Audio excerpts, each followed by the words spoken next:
everybody. It's a Friday morning, the last day of the year 2010. You know, someone just told me upstairs, do you realize that tomorrow is 1/1/1/1? January 1, the first day of the year 2011. We have a very, very special day with us today. First of all, let me set the stage, okay? Wednesday morning, 2 days ago, there was a discussion right here on this program about the pros and cons of relocating the Amsterdam City Hall. The discussion was sparked by an op-ed piece written by Amsterdam businessman Dan Weaver. He's the owner of the Book Hound on East Main Street, downtown Amsterdam.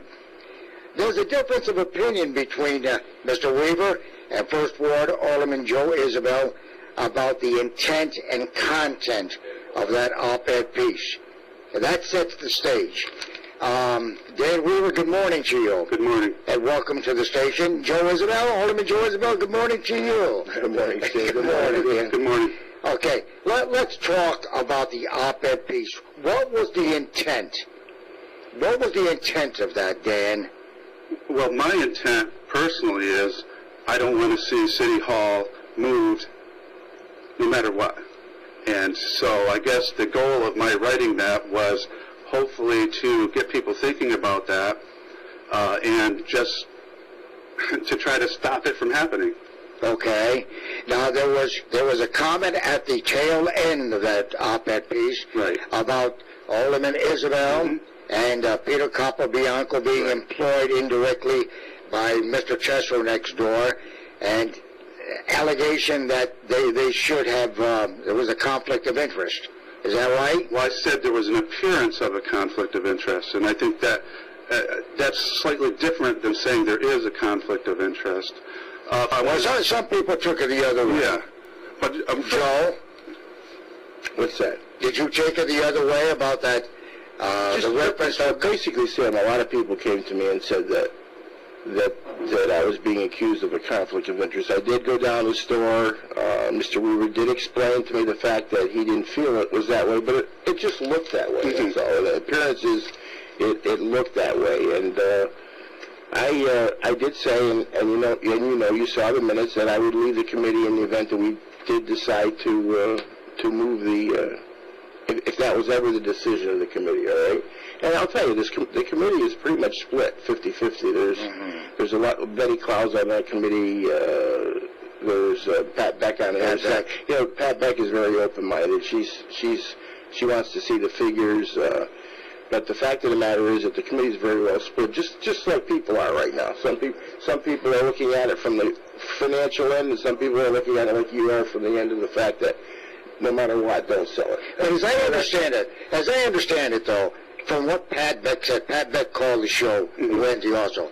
Pat Beck said that the purpose of the committee is not to determine. This is a study committee, as I understand it. Right? That's what she says, and she made that clear also in the minutes of the first meeting. But when you read the minutes, it's not really clear to me that is exactly the purpose of the committee. For example, in the minutes it says, the first issue they took up was the issue about Mr. Isabel and Mr. Capobianco being on the committee. And they mentioned Mr. Tesoro's building as being a possible relocation place. So to me, if it was financially better to move City Hall, why would that issue even be brought up? And then we had the issue later on, and I'm not saying it was necessarily wrong, trips were being made to City Hall to look it over and all that. And some of those things seem to me to not really have anything to do with determining, financial aspects of moving City Hall. Can I answer the trips to City Hall? The mayor claimed set up these trips to City Hall because she wanted to show the people the potential of the City Hall buildings. She took the whole committee, and she took the anyone that really wanted to go through City Hall and through the back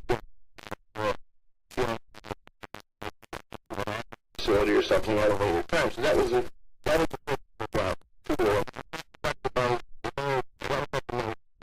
So maybe the possibility, the fact that you say the committee is split, is maybe revealing itself in the minutes minutes of the meetings itself and in the meetings themselves. It was a hard thing to get a chairman. I wanted to leave right away at the beginning because I didn't want this to happen, and there was nobody that would take the chairmanship.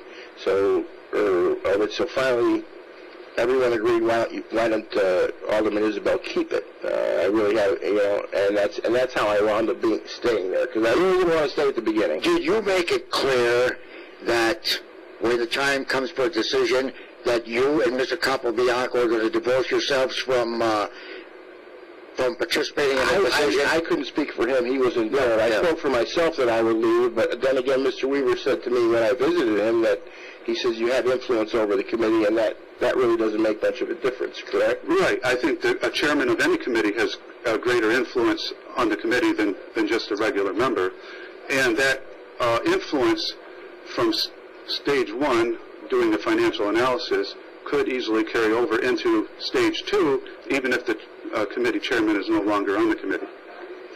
The only thing I wanted to say, too, is I also asked for Ralph Gaetano to come down and do just an estimate of what we needed at City Hall to bring it up to. He was going to do it free. He was going to do it for free. He works for BBL. Again, the mayor didn't. It's a very hot issue. The mayor didn't like the issue because him to be there because of the fact that BBL works for Tesseros. Okay. All right, and so that got a kibosh to it. But we've got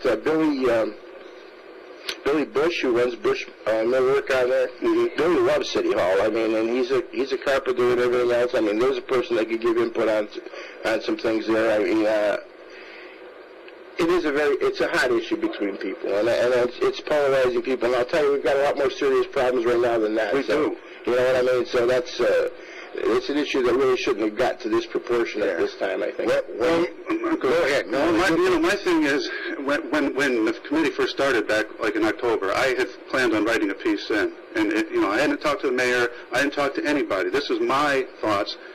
Actually, years ago, I had thought, maybe it wasn't a bad idea to move out of there if it would save money.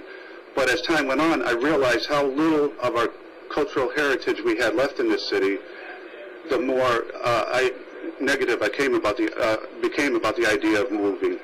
I'm just saying, Mr. Weaver, about the fact that you've got a bookstore downtown, and I was looking at it not so much from a building standpoint of the fact that if you get 30 or 40 more employees downtown, there's going to be customers for his store, there's going to be customers for Remy Lou's, there's going to be maybe another coffee shop, maybe something developing, that's all. Well, that's true. I had thought of that, but then I also think what will happen to City Hall if the city, we obviously could not hang on to it if we went someplace else.